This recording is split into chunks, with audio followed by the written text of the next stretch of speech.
स्वामी, तुमचं चरित्र सारामृत वाचायची खूप इच्छा आहे, पण मनात गोंधळ आहे. हे पारायण नक्की कसं करावं? रोज किमान किती अध्याय वाचावे? आणि संकटात अडकलेल्या या लेखीला या ग्रंथाचा नेमका आधार कसा मिळेल?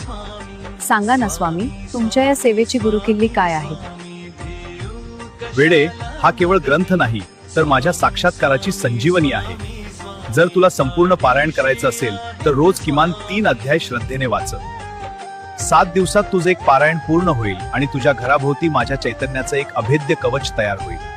नित्य सेवा म्हणून रोज किमान 1 अध्याय तरी वाच, पण तो काळजापासून वाच. वाचनापूर्वी माझ्या समोर दिवा लाव आणि तुझी सगळी चिंता माझ्या चरणी अर्पण कर.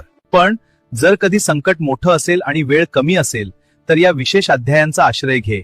मन अस्वस्थ असेल तर 5वा अध्याय वाच, तो तुला शांती देईल. शारीरिक आजार असेल तर 13वा अध्याय वाच, तो तुला आरोग्य देईल. आणि प्रगती हवी असेल तर 14वा अध्याय वाच, तो तुझा भाग्योदय करेल. तू वाचायला सुरुवात तर कर. तुझ्या आयुष्याचं सारं अमृत मीच तुला देईन. भिवू नकोस, मी तुझ्या पाठीशी आहे. स्वामी, आता कळलं, हा ग्रंथ म्हणजे तुमचं वाङ्मयीन रूपच आहे. आता रोजची नित्य सेवा आणि तुमचं हे सारामृत पारायण नक्की करणार. श्री स्वामी समर्थ.